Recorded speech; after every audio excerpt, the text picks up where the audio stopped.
As someone who has been flying drone for a while now, here are the 5 things I have learned that I think you should consider before you buy and fly a drone. Hello everybody, welcome back. David Onkwa here. If you're meeting for the first time, please consider subscribing to the channel. We create content on online entrepreneurship, businesses, films, travel. If it is something that you find interesting, please consider subscribing and turn off your notification bell so you get to see the content once they are up. Let's talk about 5 things you need to consider before you buy and fly a drone. This is because most of the people that review drones on the internet don't get to talk about it from this perspective. But these are the 5 things that you really need to know if you want to buy and fly a drone. The first thing you need to consider if you want to buy and fly a drone is the transmission technology that drone uses. Today's drone basically uses what they call the 2.4 gigahertz transmission frequency to fly. But the problem with the 2.4 gigahertz transmission is that is the same frequency that almost all electronic equipment uses today. So your routers, your Wi-Fi, your baby monitor all uses the same frequency. And so because they use the same frequency as this drone, it causes a lot of interference. And because of this interference, your drone tends to cut off from the controller once you're flying it. And once it cuts off, then you can no longer control your drone. Now, this is a problem that I find with the Mavic Mini. The Mavic Mini uses the 2.4 gigahertz transmission, and because of that, it tends to cut off from the controller a lot of time, and this is very frustrating. You'll not be able to control the drone, you'll not be able to fly the drone the way you really want. This happens a lot if you're flying your drone in the city, because in the city you have a lot of buildings, and this is also where you have a lot of interference. But if you're flying your drone in the woods, in the bush, or in the oceans, then you will not have a lot of this interference. So the question really is where do you want to fly your drone? In the woods, or you're flying your drone in the city?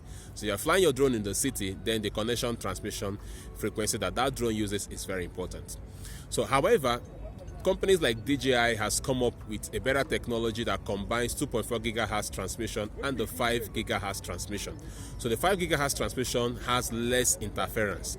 However, it doesn't fly that very far. So what company like DJI has done is to combine these two frequencies together such that once you're flying your drone, it automatically switches between the 2.4 gigahertz and the 5 gigahertz transmission frequency. And this is what the Mavic Mini 2 and the Mavic Air 2 also uses. This is why I always recommended that if you have money, please buy the Mini 2 and not the Mavic Mini, because the Mavic Mini has a lot of interference, and because of that, it disconnects a lot from the controller. Alright, so if you're getting some value from this content, please consider subscribing and giving this video a thumbs up so more people can get to see it as well. So let's talk about the second thing you need to consider when buying and flying a drone. It's the camera stabilization of that drone. If you're flying your drone, you want the footages to be very stable. You don't want it to be shaky, because if it's shaky, then you end up having to stabilize your footages in your editing software, and that gives a lot of work. One of the first drones that I flew was the F8 Monster drone. Now you can take a look at the footages captured with those drones. You can see that the footage is very shaky. However, the footages captured with Mavic Mini is very stable. So this is what I'm talking about the stabilization. So buy a drone that has a very good camera stabilization. And how do you do that? By going up to check Google's, check reviews, check forums, and make sure that the camera stabilization of that drone is very good before you buy.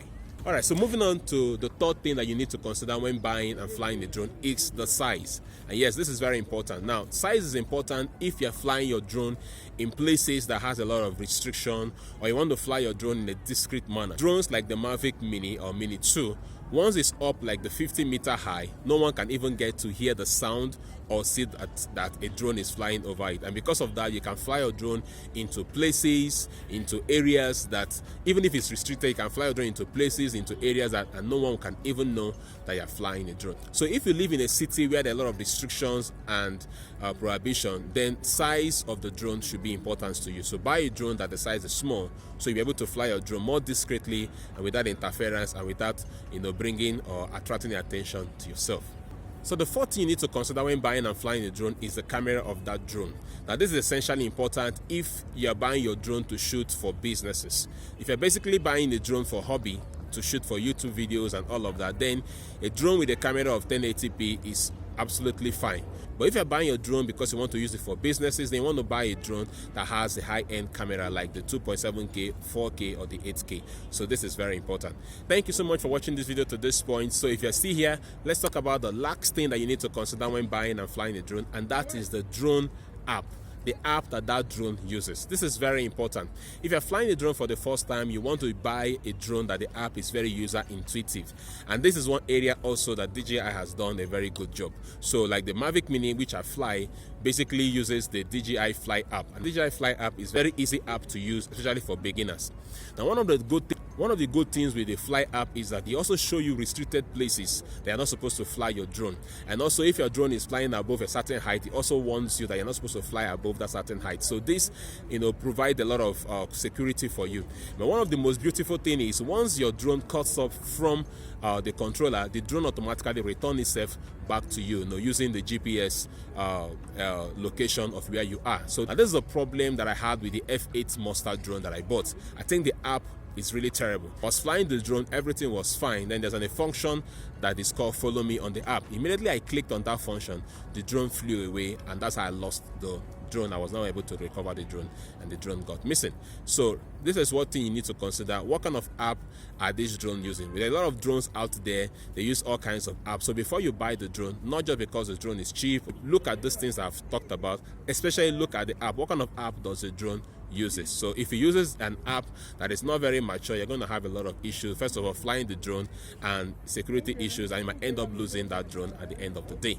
So here you have it. These are the 5 things you need to consider before you buy and fly a drone. My channel, so see some of the footages I've got with DJI Mini both during the day and during the night. Thank you so much for watching, and I'll see you on the next video. Bye.